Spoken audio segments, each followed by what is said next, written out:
দর্শক, আলোচিত ঘটনার পেছনের ঘটনা এবং বিশ্লেষণ নিয়ে আমাদের নিয়মিত আয়োজন মন্তাহা স্টিল প্রেজেন্টস নিউজ ভিজ 24-এ আপনাদের সবাইকে স্বাগতম জানাচ্ছি। সঙ্গে থাকছি আমি তানফির আহমেদ। পুরো সংবাদে যাচ্ছি। বিশ্বের 33তম পারমাণবিক শক্তি ব্যবহারকারী দেশ এখন বাংলাদেশ। রূপপুর পারমাণবিক বিদ্যুৎ কেন্দ্রের প্রথম ইউনিটের জ্বালানি আনুষ্ঠানিকভাবে আজ হস্তান্তর করা হয়েছে। এই বিষয়ে চ্যানেল 24-এর সঙ্গে কথা বলেছেন রূপপুর পারমাণবিক বিদ্যুৎ প্রকল্পের পরিচালক অ্যালেক্সি ডেইরি। সাথে আছেন রাশিয়ার পারমাণবিক শক্তি সংস্থা, যারা এই প্রকল্প নির্মাণে বাংলাদেশকে সহায়তা করছে, তাদের প্রকৌশল বিভাগের vice president Alexei Dairy. Welcome to our show. Спасибо. Bangladesh is inching towards becoming a nuclear country. Russia is a reliable partner in this journey. First, tell us a bit about the overall progress of this nuclear power plant. На площадке СРУПУР ведется сооружение двух энергоблоков с реактором типа ВВР-1200. Суммарная мощность атомной станции будет 2400 мегаватт. Сегодня первый блок. At Rupur NPP, we are constructing two power units. The reactor type is VVR 1200. The total capacity of the plant will be 2400 megawatts. And now, unit number 1 of Rupur NPP is transiting from the construction stage to the stage of installing technological equipment and adjustment of it. We have already started to produce demineralized water. We started flushing of the safety systems on open reactor. We are already starting to activate very high-capacity pumps. We started to adjust automated process control system. At some of the facilities, we have already implemented firefighting systems. And at those facilities which are almost completed, we already have operational personnel who are performing their duties. This personnel has completed their training in the Russian Federation. For unit number 1, we have already brought nuclear fuel. This is the first delivery of the nuclear fuel. This fuel was delivered on 29th of September of this year. And even though this is the first time for Bangladesh to receive nuclear fuel, and even though it is a very complicated process, we have successfully resolved it as a single team. Now, regarding unit number 2 of the plants. At unit number 2, we are actively performing construction works. This year, we have completed welding of the main circulation pipeline, and we are fully ready for active installation of our technological systems and equipments. You have already visited the construction sites, and as you can see, from month to month, it becomes more beautiful, more completed, and higher. There is not a single facility at the plants at which the works are not being performed right now. So we are now in the most active stage of commissioning the plant and constructing the plants. То есть мы находимся вот прям в самой активной фазе сооружения и ввода в эксплуатацию. You already said that. I include this with the first shipment of uranium reaching Rupur power plant. Could you elaborate on the safety and security measures that have been put in place to ensure the protection of the nuclear fuel? Давайте сначала я вам расскажу всю историю. Для того, чтобы завести топливо, нами совместно была создана российско-бангладешская рабочая группа, в которую были включены армия, полиция. Okay, I would like to tell this story from the very beginning. To ensure delivery of the fuel, we have established a joint working commission between Bangladesh counterparts and Russian counterparts. And the participants were the Army of Bangladesh, the police, airport services, then our customer Atomic Energy Commission, Ministry of Science and Technology of Bangladesh. So many agencies were involved, and for each agency we have listed the tasks which they need to fulfill to ensure fuel delivery. And it took us 1 year to complete all those organizational and technical tasks. And as you have seen at our fuel manufacturing plant at Novosibirsk, which you have already visited, so you have seen that maximal security is ensured during the manufacturing of the fuel, and access of people is very limited, both at the stage of manufacturing and at the stage of transportation. So to deliver the fuel, you actually need to make a very long way. First of all, it is from Novosibirsk to Dhaka, then from Dhaka to Rupur, then enter the construction site and bring this fuel into fresh fuel storage. And the following tasks shall be unconditionally completed to ensure fuel delivery. So, first of all, the fresh fuel storage at the construction site shall be 100% completed. All sophisticated equipment inside this fresh fuel storage shall be operable. Then, physical protection shall be completed within the scope which is required for fuel delivery. This physical protection shall be tested. And finally, the army takes over the duty to protect the building. Those army officers have completed their training in the Russian Federation. It was special training. After that, operational personnel shall be trained. All infrastructure shall be ready too.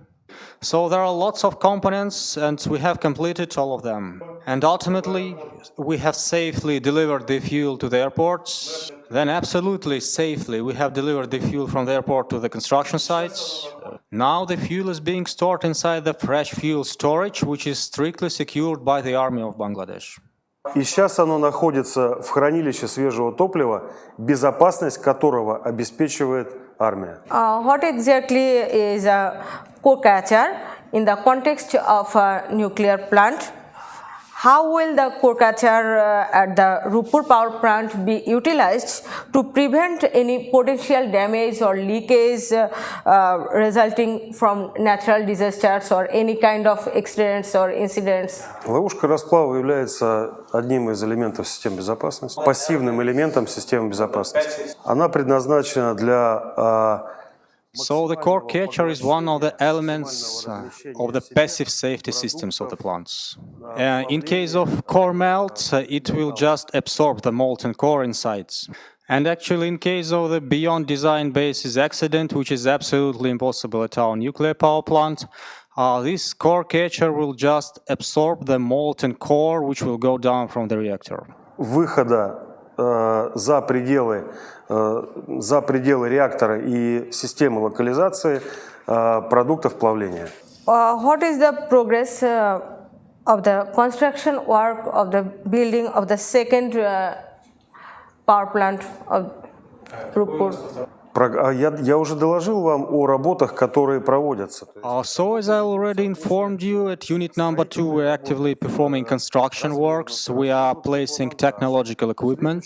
Next year, at unit number 2, we will fully complete construction works, and it will be ready for placing more technological systems.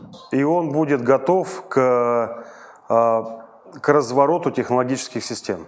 According to concerns regarding potential radiation when the plant becomes operational, what plans are in place for the detection of radioactivity and taking necessary measures in the surrounding areas of the Rupur power plant? Во-первых, мы понимаем, что проект атомной станции подразумевает, что она абсолютно безвредна. First of all, we need to understand that the design of this nuclear power plant is absolutely, there are no any concerns for the environment. There are many safety systems which are in operation to prevent any malfunctions of the plants. But anyway, we will be monitoring the radiation situation within 30-kilometer radius from the nuclear power plants. We have the automated environmental radiation monitoring system which will control radiation within 30 kilometers from the plants. And we have special operational personnel who will control operation of those systems.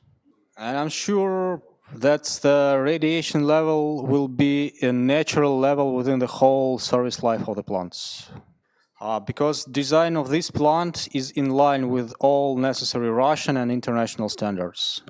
Потому что этот проект соответствует всем международным и российским нормам безопасности. Can you please shed light on the overall safety of the Rupur nuclear power plant, both in terms in its environmental aspect and the safety issues of the local people? Вы знаете, я сам вырос в атомном городе. I am absolutely sure that Rupur NPP is absolutely safe for local nature and for local population. I myself was born in a town near the nuclear power plants, and we were never concerned and we never felt any increase of the radiation level beyond the natural level. And actually, this information is not hidden. There is a special information source when all local people can always see what is the level of the radiation now. So my confidence is 100%. Каждый житель города может видеть радиационный фон. I heard that you already involved previously other power plant worldwide. So now you works here. So what is the similarity or any? Do you see any difference with this construction? Во-первых, эта стройка далеко от Российской Федерации.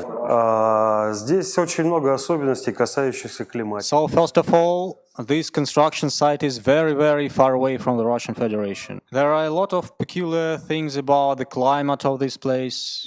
For this purpose, we are installing more ventilation systems here to ensure good conditions for the personnel and to ensure proper operation of the equipment. And logistics to this place is very difficult too. We need to plan the procurement of materials and equipment very, very far ahead before the time it is needed at the construction sites. So this is a very, very peculiar aspect, and we need to be very well organized to ensure timely delivery. And at the same time, I love this place very much, and I would like to explain you why. Because my customer, Atomic Energy Commission, they are very nice. We speak the same technical language with them, usually. And actually, we take all the decisions as a single team in a dialogue. And people in this country are really very nice. And actually, also, I feel very proud that I am the part of the team that helped to implement the dream of the father of the nation. For us, it is also very important because Russia and Bangladesh are very friendly countries. Тоже очень важно для нас, как для дружественного вам народа. Okay, thank you for joining with us. Большое спасибо, что вы пригласили. Thank you very much for invitation. Надеюсь, что это не последняя наша встреча. I hope this is not our last meeting. И надеюсь, что у вас будет возможность сегодня насладиться масштабом нашей стройки. And I hope today you will enjoy the scale of our construction site. দর্শক, পারমাণবিক শক্তি সংস্থা রাশিয়ার vice president Alex জি dairy তিনি কথা বলছিলেন, আমরা শুনছিলাম তার বক্তব্য। অপরাধ করেনি, শঙ্কিত কেন হব? দুদক কার্যালয়ে হাজির হয়ে এই কথা বলেছেন শান্তিতে নোবেলজয়ী ডক্টর মোহাম্মদ ইউনূস। অর্থ পাচার, অর্থ আত্মসাতের অভিযোগে তাকে জিজ্ঞাসাবাদ করে দুদক। তার আইনজীবীর অভিযোগ মামলাটি উদ্দেশ্য প্রণোদিত। তবে দুদক সচিব বলেন তদন্তের পর সব খোলাসা হবে। জিজ্ঞাসাবাদ শেষে সাংবাদিকদের প্রশ্নের জবাবে বলেন আইনি বিষয় এর বেশি কিছু বলতে চান না তিনি। তবে তার আইনজীবী জানিয়েছেন যা হয়েছে সবকিছুই সমঝোতার মাধ্যমে হয়েছে এবং উচ্চ আদালতের সিদ্ধান্ত মেনেই হয়েছে। আইনের প্রতি শ্রদ্ধাশীল বলেই দুদকে আসা। এর আগে গেল 30 মে গ্রামীণ টেলিকমের শ্রমিক কর্মচারীদের কল্যাণ তহবিলের 25,22,780 টাকা আত্মসাতের অভিযোগে নোবেলজয়ী ডক্টর মোহাম্মদ ইউনূস সহ 13 জনের বিরুদ্ধে মামলা দায়ের করে দুদক।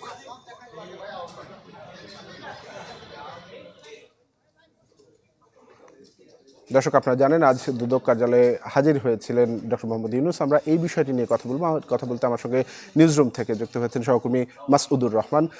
মাসুদ, আজ দুদক কার্যালয়ে হাজির হয়েছিলেন ডক্টর মোহাম্মদ ইউনূস। এই মামলার পরবর্তী প্রক্রিয়াগুলো কি হবে আসলে এই যে মামলাটিতে ডক্টর মোহাম্মদ ইউনূস সহ আজকে 3 জনকে জিজ্ঞাসাবাদ করা হয়েছে। যদি দুর্নীতি দমন কমিশনের যে তদন্ত কর্মকর্তা রয়েছেন তারা যদি তার জবাবে সন্তুষ্ট হন তাহলে তাকে মুক্তি দিয়ে দিতে পারেন, অথবা যদি তারা তাদের জবাবে সন্তুষ্ট না হতে পারেন তাহলে তাদের বিরুদ্ধে চার্জশিট দিয়ে দেবেন।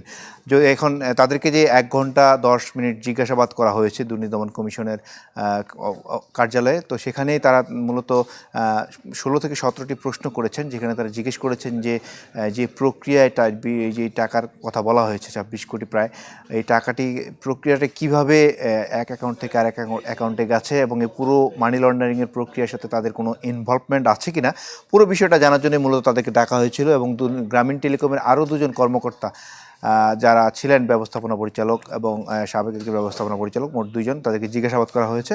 তো এই মামলার পরবর্তী যে প্রক্রিয়া সেটি হলো যে মানি লন্ডারিং আইনের 2012 যে অনুযায়ী যে ধারায় তার বিরুদ্ধে মামলা করা হয়েছে 4(2) এবং 4(3) অনুযায়ী যদি প্রমাণিত হয় তাহলে কিন্তু সর্বোচ্চ 12 বছরের জেল হতে পারে ডক্টর মোহাম্মদ ইউনূস সহ বাকি যে আসামিরা রয়েছেন 13 জন, এবং যদি সর্বনিম্ন সাজা হয় তাহলে 4 বছরের সাজা হবে। আর বাংলাদেশ দণ্ডবিধি 409 অনুযায়ী যদি অপরাধ অপরাধ প্রমাণিত হয় তাহলে তার যাবজ্জীবন সাজা হতে পারে। 420 ধারায় মামলা হয়েছে, 109 ধারায় হয়েছে, 467 এবং 68 ধারা হয়েছে, যেগুলোতে বলা হয়েছে যে প্রতারণার বিষয়গুলো আনা হয়েছে, অপরাধের বিষয়গুলো আনা হয়েছে এবং অপরাধের সহযোগিতার বিষয়গুলো আনা হয়েছে। তো সব মিলিয়ে যদি এই ধারাগুলো যদি প্রমাণিত হয়, যদি দুর্নীতি দমন কমিশন তাদের অনুসন্ধানের আজকে যে অনুসন্ধানটি শেষ হলো সেখানে যদি সব কিছু তথ্য এবং তারা যে সমস্ত নিজেরা যে সমস্ত তথ্য জোগাড় করেছে সব মিলিয়ে যদি তারা মনে করেন যে এটা চার্জশিট দেওয়ার মতো উপযুক্ত, তাহলে এইসব ধারায় চার্জশিট দেবেন। মানি লন্ডারিং আইনের এইসব ধারাগুলো মেনটেন করে তারা চার্জশিট দেবেন 4(2) এবং 4(3) অনুযায়ী। এবং এইসব ধারা যদি প্রমাণিত হয় তাহলে এই আমরা যেটি বললাম যে যাবজ্জীবন সাজা হতে পারে 409, 420, 109 এবং 467, 68 অনুযায়ী। তবে সব কিছু নির্ভর করছে তদন্ত কর্মকর্তা এই মামলায় কী চার্জশিট দেন তার উপরে। এই বিষয়ের জন্য আমাদেরকে আরও কয়েকদিন অপেক্ষা করতে হবে তদন্ত কর্মকর্তা চূড়ান্ত তদন্ত রিপোর্টে কী রিপোর্ট দেন। জি মাসুদ, অনেক ধন্যবাদ আপনাকে আমাদের সঙ্গে যুক্ত হওয়ার জন্য। দর্শক, নিউজরুম থেকে যুক্ত হয়েছেন সহকর্মী মাসুদুর রহমান। ভারতের সিকিমে আকস্মিক বন্যায় প্রাণহানি বেড়ে 14 জনে দাঁড়িয়েছে। নিখোঁজ এখনও 120 জন। রাজ্যটিতে মঙ্গলবার থেকে শুরু হওয়া ভারী বর্ষণের কারণে বিধ্বস্ত হয়েছে অন্তত 14টি সেতু। আটকা পড়েছেন 3000-এরও বেশি পর্যটক। লোনক হ্রদের পানি বেড়ে তিস্তায় চলে আসায় বিস্তীর্ণ অঞ্চল জুড়ে তৈরি হয় এই বন্যা পরিস্থিতির। হিমালয়ের বরফ গলে সৃষ্ট শান্ত হ্রদ লোনক। টানা বৃষ্টিতে হঠাৎ যেন সেখানে জল বিস্ফোরণ। পানির স্রোতে ভয়াবহ এক পরিস্থিতি শ্বাস নিচ্ছে উত্তর ভারতে। বুধবার চুংথাম বাঁধ ধসে আকস্মিক বন্যায় ভেঙে গেছে সিকিমের অন্তত 11টি সেতু। ক্ষতিগ্রস্ত হয় বেশ কিছু ভবন। নিখোঁজ রয়েছে শতাধিক মানুষ। হতাহতের সংখ্যাটাও বাড়ছে ঘন্টার ব্যবধানে। বেশ কিছু মরদেহ উদ্ধার করেছি। এখনো নিখোঁজ অনেক।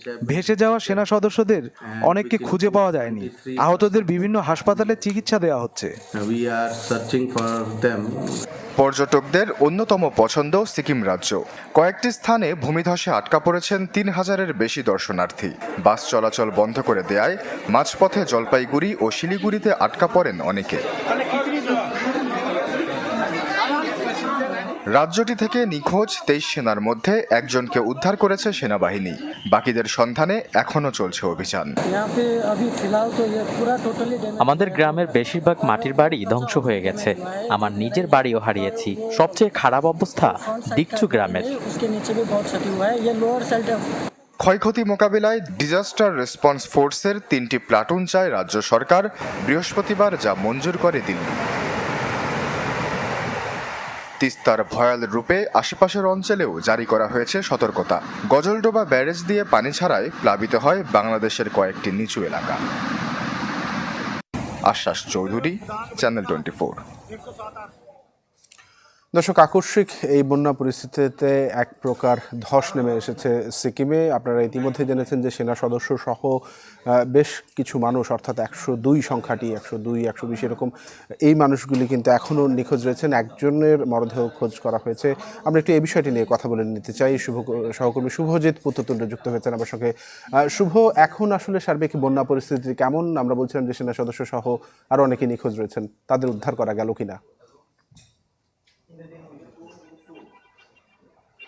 দেখুন, ট্যাকিয়ং, নামচি, মঙ্গন, গ্যাংটক, এই যে জেলাগুলোর যে আউটার অঞ্চলগুলো যেখান থেকে মূলত তিস্তা নদী বয়ে গিয়েছিল, সেই প্রতিটি এলাকা কিন্তু কার্যত ধ্বংসস্তূপে পরিণত হচ্ছে। সব মিলিয়ে প্রশাসন বলছে 120 জনের বেশি নিখোঁজ। স্থানীয়দের দাবি সংখ্যাটা 180 জনের কাছাকাছি। ট্যাকিয়ং এর যে ডিএম তিনি কিন্তু বলছেন শুধু ট্যাকিয়ং থেকেই নিখোঁজ রয়েছে প্রায় 37 জনের কাছাকাছি। যে সেনা সদস্য 23 জন যারা নিখোঁজ হয়েছিল তাদের মধ্যে একজনকে এখনো পর্যন্ত জীবিত উদ্ধার করা হয়েছে। বাকিদের কিন্তু এখনো হদিশ মেলেনি। সব মিলিয়ে 17টি দেহ বিভিন্ন জায়গা থেকে উদ্ধার হয়েছে। তিস্তার অববাহিকার বিভিন্ন পর্যায়ে একদম গজলডোবা বাঁধ পর্যন্ত 17টা দেহ উদ্ধার হয়েছে। এখনো পর্যন্ত স্থানীয় যে গ্রামবাসী তারা বলছে আরো বেশ কিছু দেহ তিস্তার চর এলাকাগুলো তারা দেখতে পেয়েছে এবং সেই হিসেবে তারা প্রশাসনকে জানাচ্ছে। প্রশাসন বিভিন্নভাবে সেসব দেহ উদ্ধারের যে চেষ্টা বা তৎপরতা সেটা তারা শুরু করেছে। আরো একটা বলে রাখা ভালো, যেহেতু সিটং এর যে সেনার ছাউনি সেটা সম্পূর্ণ ভেসে গিয়েছে, এই মুহূর্তে সেটা কাদার তলায়। তিস্তার এই যে পানির স্রোত এই সেনা ছাউনির থেকে কিন্তু ব্যাপক পরিমাণে যুদ্ধে ব্যবহৃত যেসব অস্ত্র, মর্টার, গোলার, শেল, সেগুলো কিন্তু সম্পূর্ণভাবে এই তিস্তা অববাহিকায় বিভিন্ন এলাকায় ছড়িয়ে গিয়েছে। সেনার বাহিনী কিন্তু ইতিমধ্যেই এই যে গোলা বারুদ যেগুলো ছড়িয়ে পড়েছে বিভিন্ন এলাকায়, সেগুলো কিন্তু উদ্ধার করতে নেমেছে এবং তারা কিন্তু বিভিন্ন জায়গা থেকে মর্টার সেল, যে যুদ্ধের যন্ত্রাংশ, সেগুলোকে তারা রিকভারি করছে। প্রশাসন যে সার্চ অ্যান্ড রেস্কিউ অপারেশন সেটা তারা চালাচ্ছে। এবং আরেকটি উল্লেখযোগ্য বিষয়, আপনারা জানেন যে সিকিমের সাথে পশ্চিমবঙ্গের রেল সংযোগ, সেটারও কিন্তু কাজ প্রায় শেষ পর্যায়ে চলছিল। প্রায় 60 থেকে 70% সেখানকার কাজ হয়ে গিয়েছিল এবং সেটা কিন্তু তিস্তা নদীর ধার বরাবর তার কিন্তু যে টানেলের কাজ সেগুলো চলছিল। আজকে কিন্তু সিকিম প্রশাসন সেখান থেকে বলা হয়েছে এই টানেলগুলোর মধ্যেও বেশ কিছু শ্রমিক আটকে থাকার খবর তাদের কাছে আছে এবং সেখানেও তারা যে উদ্ধার অভিযান সেটা কিন্তু তারা পরিচালনা করছে। সব মিলিয়ে বলা যায় এখন প্রায় 24 থেকে 48 ঘন্টা পার হতে চলছে, এখনো পর্যন্ত উদ্ধার অভিযানের যে প্রকৃত ছবি সেটা কিন্তু সিকিম প্রশাসনের কাছেও খুব স্পষ্ট নয়। তারা কিন্তু যেভাবে খবর আসছে সেভাবে তারা উদ্ধার অভিযান চালাচ্ছে। অন্যদিকে যোগাযোগের যে মাধ্যম, অর্থাৎ 10 নম্বর জাতীয় সড়ক ধরে যে সিকিমের সাথে মূল যোগাযোগ ব্যবস্থা, সেই 10 নম্বর জাতীয় সড়কের কিন্তু জায়গায় জায়গায় ব্যাপকভাবে ভাঙন রয়েছে, ধস নেমেছে। এই মুহূর্তে বলা যেতে পারে 10 নম্বর জাতীয় সড়ক সেটা কিন্তু কার্যত স্তব্ধ হয়ে গিয়েছে। ফলে প্রশাসনকে যে উদ্ধার তৎপরতা চালাতে গেলে, যে রেস্কিউ মিশন চালাতে গেলে যে জি শুভজিৎ, ধন্যবাদ আপনাকে আমাদের সঙ্গে যুক্ত হওয়ার জন্য। দর্শক, আমাদের সহকর্মী শুভজিৎ পুত্রতুণ্ড সিকিমের যে সার্বিক বন্যা পরিস্থিতি সেটি নিয়ে বলছিলেন। দর্শক, এই ছিল আজকের সন্ধ্যার মন্তাহা স্টিল প্রেজেন্টস নিউজ 24 সঙ্গে থাকায় ধন্যবাদ সবাইকে।